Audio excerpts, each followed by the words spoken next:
4:02 a.m. June 5th. The Persian Gulf. 100 miles off the Iranian coast, 5,000 sailors are asleep.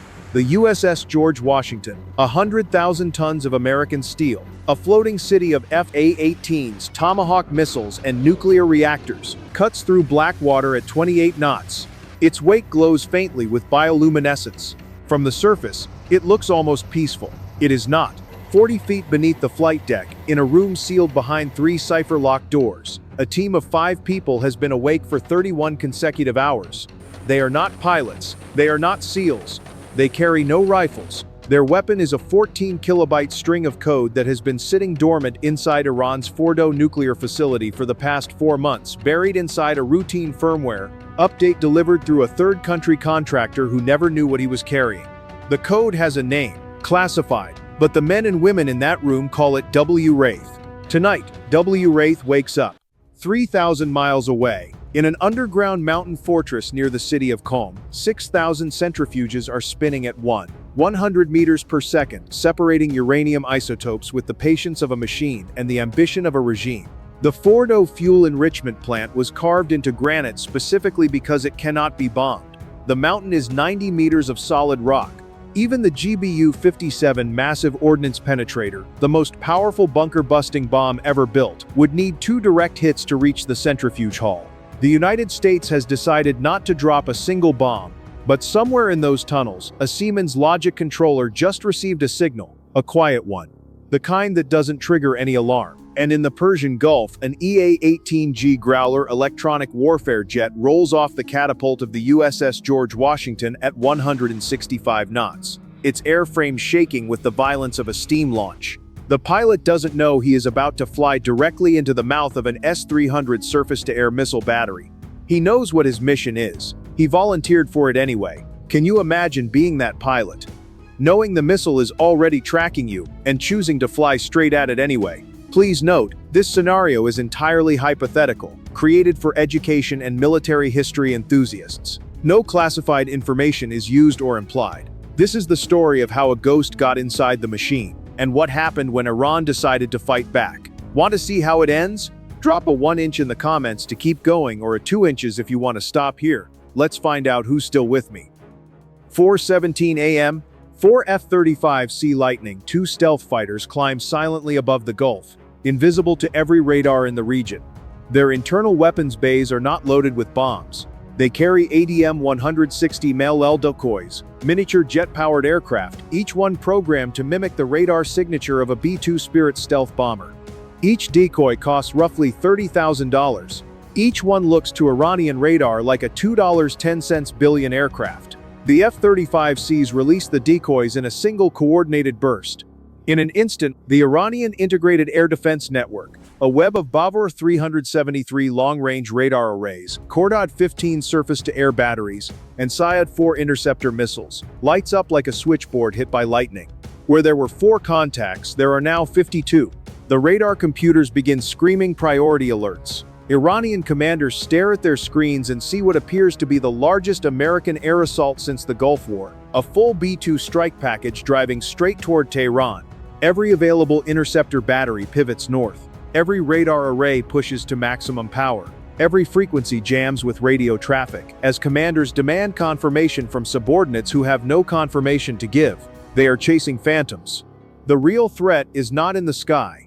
It is already in the wires, moving at the speed of light through landlines the Iranians believe are completely secure. Here's what makes this so remarkable, and so terrifying. The EA-18G Growler's jamming pod didn't just blind Iranian radar. During the 1-second window when the S-300's command uplink was transmitting a targeting solution, the Growler injected WRAITH directly into the network through the missile battery's own frequency. The enemy's most sophisticated air defense system became the delivery vehicle. The door into Fordow wasn't picked. It was left wide open by the Iranians themselves.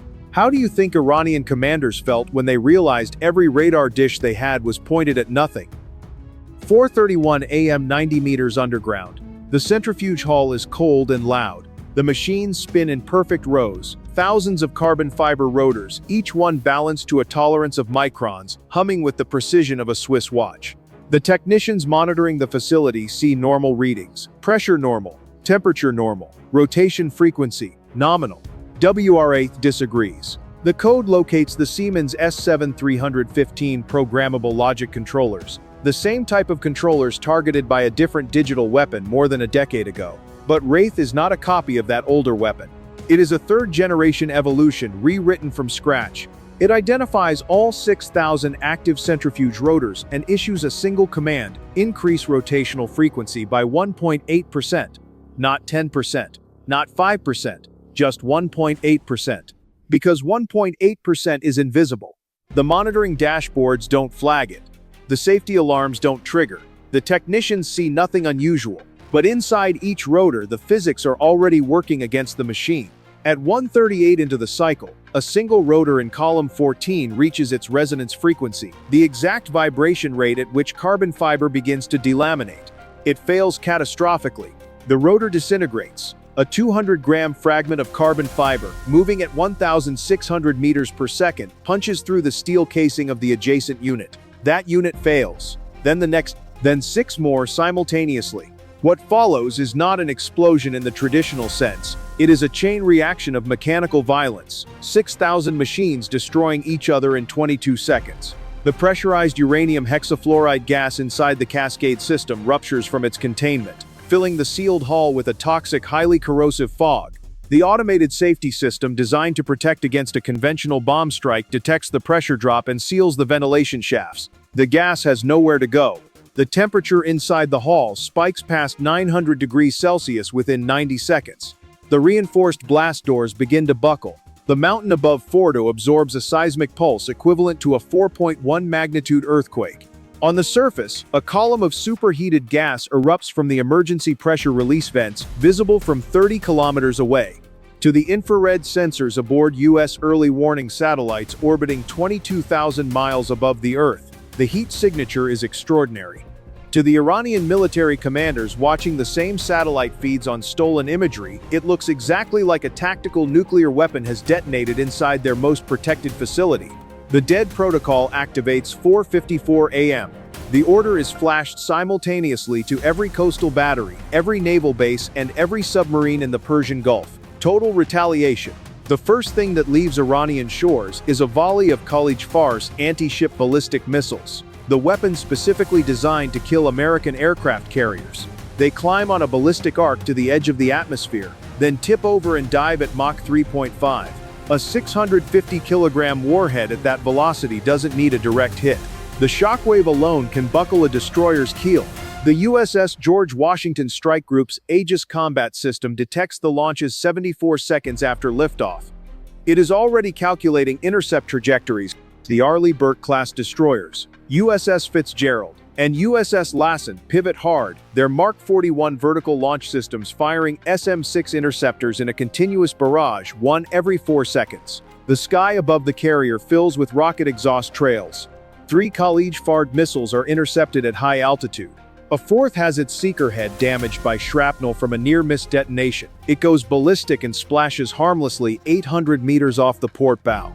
The 5th is hit by a phalanx CIWS burst at 400 meters. But its motor casing still intact and traveling at 900 meters per second, cartwheels into the USS Fitzgerald's forward superstructure. The explosion is not catastrophic, but it tears a 3-meter gash in the ship's port side, injures 11 sailors, and knocks out the forward radar array. The Fitzgerald is damaged but still in the fight. If you were the strike group commander right now with 1 destroyer wounded and more missiles incoming, what would your next order be? While the Aegis system is tracking the sky, the horizon erupts with something worse. 48 Zulfiqar fast attack boats pour out of the coastal inlets at 62 knots, splitting into 3 wolf packs north, east, and south to surround the strike group. Each boat carries 500 kilograms of shaped explosive, and a pilot who has been told this is his sacred duty. They are too small for SM-6 missiles, too fast for the heavy destroyers to outrun, too many to individually track at close range. The destroyer's Mark 45 5-inch guns open up. Every 2 seconds, a 32-kilogram shell screams downrange. The first salvo destroys 4 boats, but for every one that vanishes in a 30-meter pillar of fire, 3 more are weaving through the geysers. Then the electronics die. A modified Shahab-3 ballistic missile carrying no conventional warhead detonates 8 kilometers above the strike group. The electromagnetic pulse is precisely calibrated, not strong enough to permanently fry every system, but powerful enough to force a hard reboot of every active radar and fire control computer on the surface. For 90 seconds, the USS George Washington, with 5,000 sailors aboard, is a blind giant. In that darkness, a sonar operator aboard USS Lassen hears something that stops his heart. A high-frequency mechanical shriek, cutting through the water at a depth of 40 meters, moving at 95 knots. A Ghadir-class midget submarine sitting motionless on the seafloor for 4 days, running on battery power alone to avoid detection, has fired a Hoot supercavitating torpedo. The weapon travels inside its own gas bubble, reducing water resistance to almost nothing. At 95 knots, there is no evasive maneuver. There is no countermeasure. There is only the countdown. 10 seconds. The bridge crew of the USS George Washington watches the torpedo wake, a white line of churning foam, perfectly straight, aimed directly at frame 120, the number 2 reactor compartment. 5 seconds. Sailors on the hangar deck grab tie-down chains. They can hear the torpedo's rocket motor through the hull plates. A sound like a circular saw cutting through solid iron. 2 seconds. And then WRAITH speaks one final time. The code has been running in Iran's naval tactical network for 4 months. In that time, it mapped every command frequency, every encryption key, every guidance protocol used by every weapon system in the Persian Gulf fleet, including the Hoot torpedo's onboard navigation computer. WRAITH executes a preloaded override command. 11 lines of code, inserted 4 months ago by a programmer who may or may not have known exactly what scenario he was writing for. The Hoot's control fins snap hard to starboard. The gas bubble collapses under the sudden angular force. The torpedo's rocket motor flares out. The weapon tumbles, decelerating violently, and skips off the surface of the water 2.5 meters from the hull of the USS George Washington. 2.5 meters, less than the length of a man lying flat. The detonation in open water sends a 180-meter plume into the morning sky. The shockwave slams the carrier's hull hard enough to knock men off their feet 2 decks below. Several sailors are treated for minor injuries. One hydraulic line on the hangar deck ruptures from the overpressure. A parked F-18 Super Hornet slides 3 feet sideways against its tie-down chains. The carrier is intact. As the strike group's backup systems reboot and defensive fire resumes, the Zulfiqar swarm, seeing their ultimate weapon fail and the carrier's guns returning to life, breaks off. The boats scatter back toward the coastline, leaving behind burning debris and the smoke of their own dead. The USS Fitzgerald, still listing from her earlier wound, forms up on the carrier's starboard side. Her crew has rigged emergency pumps. She is not going home. She stays on station. By 6:47 a.m. on June 5th, the Fordow fuel enrichment plant no longer exists. Not a single U.S. bomb crossed the Iranian border. Not a single pilot dropped ordnance on Iranian soil. The strike group is battered. 1 destroyer damaged, 14 sailors treated for injuries, 2 aircraft lost to the EMP reboot, but the fleet is alive, the carrier is sailing, and somewhere in a room on the George Washington, 5 exhausted people who have not slept in 36 hours are looking at a satellite image of a mountain in the province of Qom with a 600-meter ash cloud rising from its vents. Mission complete. But here is the question that no one in Washington will say out loud. For 38 minutes while the carrier group was under fire, while the EMP had blinded the Aegis system, while the Iranian commanders believed they had been hit with a nuclear weapon, the nuclear football was open. The US was closer to authorizing a retaliatory nuclear strike than at any point since the Cold War. Not because anyone wanted it, because a machine created a situation so convincing, so perfectly designed to look like nuclear war, that the humans on both sides nearly responded as if it was real. WRAITH worked. It worked brilliantly. It destroyed Fordow without a single bomb, saved the carrier with 11-line code override, and left no physical evidence of American involvement. But WRAITH was also the reason the torpedo was fired. WRAITH was the reason the dead protocol activated. WRAITH, a weapon of pure precision, nearly started the war it was designed to prevent. Here's what almost nobody talks about. The override command that deflected that torpedo was written by a single software engineer working alone at 2 a.m. 4 months before this mission. That engineer did not know the carrier would be in that exact position, did not know a midget submarine would be waiting on the seafloor, did not know that a Hoot torpedo would be in the water.